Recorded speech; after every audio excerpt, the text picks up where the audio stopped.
Hello everyone! So today, first time ko po. First time kong kumain ng marang. Lagi na ako nakakarinig ng prutas na marang pero never pa talaga ako nakatikim. Kaya nung pauwi na ako kanina, galing sa ibang probinsya, talagang huminto ako para bumili nito kasi may nagtinda sa highway. Kapag hinog daw, ganyan daw po kalambot kapag hinog. Pero matigas kapag hilaw. So, ito na guys. I'm not sure paano siya i-open, pero ginawa ko lang yung best ko. Hindi ko alam if tama tong ginagawa kong pag-open ng prutas na marang. Wala kasi akong experience kasi first time ko nga talaga. Grabe oh. Ang ganda tingnan no. Like amazing ba? Para siyang langka tingnan na maliit.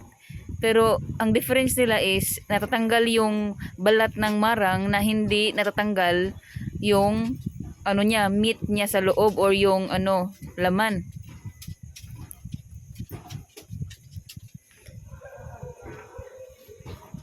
Ito talaga yung kasi gusto ko talaga ito yung dahilan bakit gusto ko siya tikman kasi yung formation ng meat niya or formation ng laman niya ba. Actually may konting sira to pero okay lang yan. Maliit lang naman.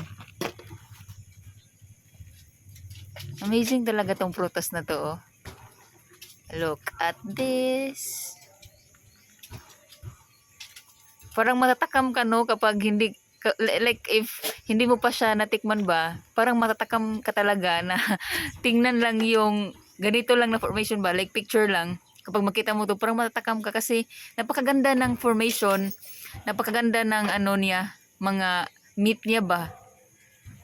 Pero again, kapag tinikman mo to, depende po. Depende po kasi meron mga tao kasi na ayaw din sa prutas na to. Ako first time ko kasi kaya loading pa. Hindi ko alam talaga if matamis ba siya or sobrang tamis. Iwan ko pero matamis siya na wala siyang lasang iba.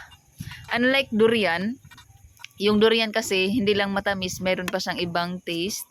Pero again, hindi ako food expert. Kaya wala akong right mag-critic.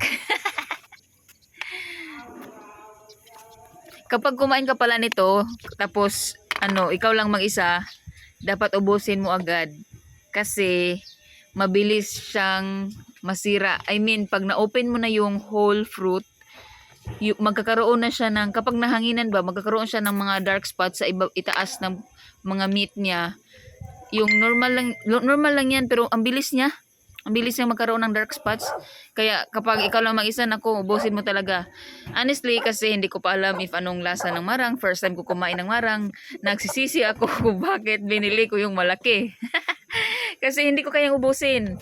Pero again, ayoko kasing mag-waste ng food. Hindi ko pwedeng bigyan din yung mga kapitbahay kasi kapag nagbigay ko dapat marami, 'di ba? Tapos nahihiya ako if isang kapitbahay lang yung mabibigyan ko.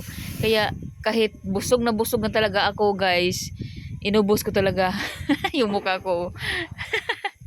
Busog na ako niyan. Ayoko na ubusin pero again, I don't want to waste food.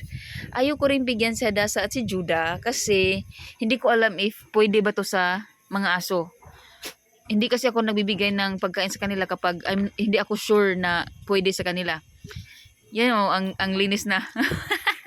malapit ko nang maubos. Pero again guys, it took me a while. Na matagal po talaga siyang, matagal ko po tong naubos. Kaya yung dark spots sa itaas niya, ang dami na. Pero sa pagbi-video ko guys, hindi ko talaga kayang ubusin. Pero inubos ko ha.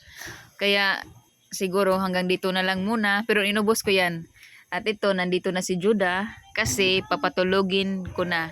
Yes everyone, si Judah po ay pinapatulog ko na kinakarga. Pero not always ha. Kapag kapag nagpapababy lang siya. Sa dalawa po, ni Hadasa at ni Judah, si Judah po yung pinaka-sweet.